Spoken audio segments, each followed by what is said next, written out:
Just a day before Parliament begins its 21-day monsoon session, the Prime Minister met with leaders of all parties. The opposition has stepped up the pressure by asking for a high-level probe against 4 top BJP leaders who are swamped by scandals. Congress has said it would disrupt Parliament unless these ministers resign.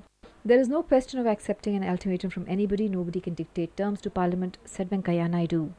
We expect the opposition to also understand that the responsibility of running the Parliament is equally to be shared by all parties.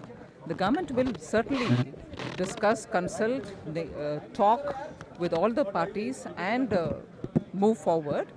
But it is many of the issues, particularly related to the bills, are being discussed in the various committees.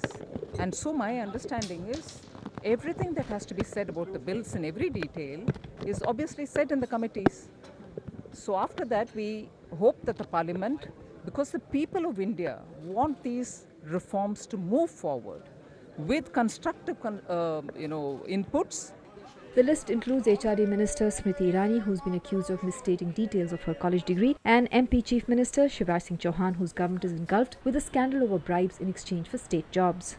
विपक्ष को अपनी बात भी तो कभी जोरदार करना ही होती है, तो वो मर्यादा में रह करके वो करे, ऐसी अपील हमने करी है और सबने कहा है कि नहीं, हम तो अब आपकी बात मानते हैं, ऐसा उनका कहना था। और अभी तक तो पार्लियामेंट अच्छी चली।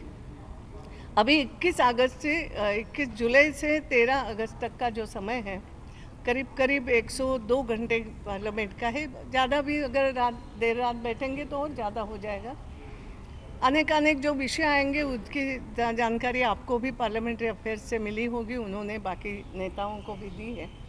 इन ऑल हम कह सकते हैं it was a good meeting और सभी ने सहयोग का आश्वासन तो दिया।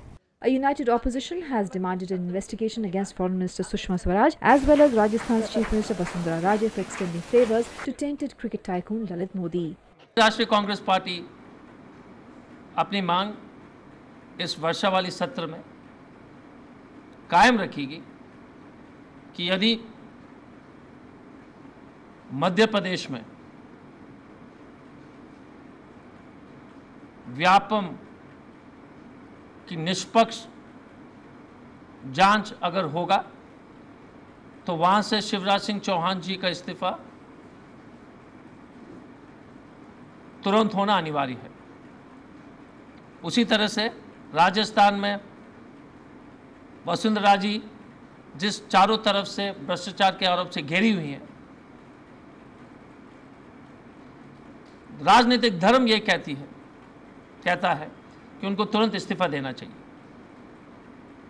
और तीसरी बात यह है कि सुषमा स्वराज जी के मामले में जिस तरह से उन्होंने गैर कानूनी और अनैतिकता से ललित मोदी को मदद किया, उनको भी अपने पद से तुरंत इस्तीफा देना चाहिए। At the meeting, the Prime Minister said the new land bill that changes how farmland should be acquired for development must move forward. व्यक्त किया कि उन्हें पूरा भरोसा है कि सदन अच्छी तरह से चलेगा और जो भी चर्चा के विषय हैं पार्लियामेंट के भीतर जो भी लोग आते हैं, माननीय प्रधानमंत्री जी का ऐसा भी मानना था कि फोरम आज इस देश में कई हैं। चर्चा के फोरम पार्लियामेंट के बाहर हैं, लेकिन पार्लियामेंट का फोरम एक विशेष फोरम है जहां चर्चा विस्तार से होनी चाहिए और जो संदर्भित विषय हैं उन पर चर्चा होकर देश को आगे लेके बढ़ना चाहिए, ऐसा मानना था। इस बैठक में तमाम पार्टी के वरिष्ठ नेताओं ने जो लीडर्स थे उन्होंने अपनी बातें रखी और ऐसा प्रतीत हुआ कि कांग्रेस पार्टी ने कुछ स्टैंड लिया था सदन न चलने देने का, लेकिन सभी पार्टियों के राय जानने के बाद ऐसा लगा कि कांग्रेस के को छोड़ करके कोई भी राजनीतिक पार्टी ऐसा नहीं है जो सदन ना चलने देने के पक्ष में है। Meanwhile, a number of parties feel a washout of parliament is not a solution. Left parties want an end to the sort of corruption in high places that is taking place. And not only that, with this new government, you have a new phenomenon in the Vyapam case, which is a very, very dangerous cocktail of crime and corruption. Unless that is properly tackled, there will be total chaos in the country. What are we asking? Let there be a high-level inquiry supervised by the judiciary. Till that inquiry is completed, And till the guilty are found and guilt is established, all those holding positions today, they must demit office, they must resign, and they should not continue to hold these positions. Powered by NNIS.